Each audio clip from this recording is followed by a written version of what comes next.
You know that feeling when your brain just won't shut up?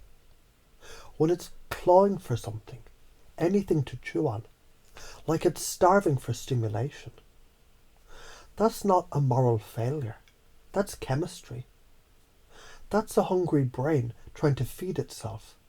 And it doesn't care if it's chewing on junk food or genius. ADHD isn't an overactive brain. It's an underfed one. It's like a fire that hasn't been given the right kind of wood. So it starts burning whatever's nearby. Scrolling, sex, snacks, chaos. That's not weakness. That's adaptation. The problem isn't the brain wants more.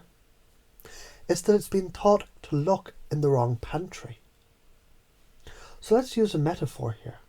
Imagine a wolf in captivity. You toss it kibble, and it paces restlessly, eyes wild, tail twitching. But put it back in the wild, where it has to hunt, and suddenly the same restless energy becomes precision, power, purpose. The wolf doesn't need less hunger, it needs a better hunt. Your dopamine is that wolf. You've been feeding it scraps, notifications, likes, orgasms, junk dopamine. And every time you do, you train your brain that pleasure equals passivity. But when you start hunting again, creating, striving, sweating towards something real, you retrain your chemistry. You teach your brain that pleasure equals progress. That's not woo. That's neuroscience. Dopamine isn't the reward. It's the anticipation of reward. It's the neurochemical whisper that says, go get it. So when you set a goal that's yours, really yours, you become your own dealer. You stop begging life for dopamine hits like a street addict, and you become the chemist of your own motivation. And yeah, it's fucking hard, because the easy stuff is designed to win. Every app, every ad, every just one more episode. It's an army of engineers trying to hijack your brain's reward system. But the truth is, they're not stronger than you. They're just more consistent. So steal their strategy. Be consistent in feeding your brain purpose instead of pixels. When you crave distraction, what you really crave is direction. When you chase stimulation, what you really want is satisfaction.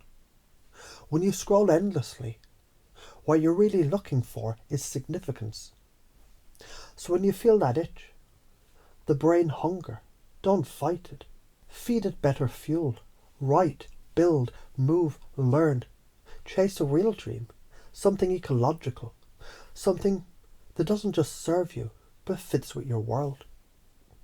Because the moment you align your actions with a purpose big enough to matter, dopamine becomes devotion. Now chunk up to the big picture. Imagine 10 years from now, 2 futures. In the first, you keep feeding your hunger junk. You burn out, scattered, anxious, needing constant distraction to feel alive. Your attention becomes a leaking bucket. No matter how much pleasure you pour in, it drains out. In the second that you feed your hunger creation, you've built momentum, mastery, and meaning. You wake up with that clean, quiet kind of fire. The kind that doesn't scream for attention, it radiates it. That's the difference between a dopamine addict and a dopamine alchemist. And yeah, maybe it sounds grandiose, but here's the secret. You're already doing it sometimes. Every time you get lost in building something, every time you forget to check your phone because you're flowing, that's your natural state. You've just been told it's rare. It's not rare, it's real. You just need to let yourself go there more often. And science backs this. Flow states increase dopamine, norepinephrine, and anandamide, the bliss molecule. Your brain becomes a symphony of focused reward. You stop chasing highs and start generating harmony. You become a self-sustaining system of purpose and pleasure. But if you ignore this, you keep outsourcing your dopamine. You'll live like a car revving its engine in neutral, loud, impatient, going nowhere. You'll burn your fuel without building momentum. And the karma of that isn't punishment, it's exhaustion. So let's reframe it. You're not broken. You're miscalibrated. You don't need less desire, you need more direction. You don't have to kill your hunger. You have to teach it where to hunt. Now breathe that in, feel it, because that's the moment your brain realizes it doesn't need to wait for permission to feel alive. It just needs a worthy chase. And maybe the most beautiful part, where you start generating your own dopamine. You stop needing the world to entertain you. And you start enthralling the world. People feel it.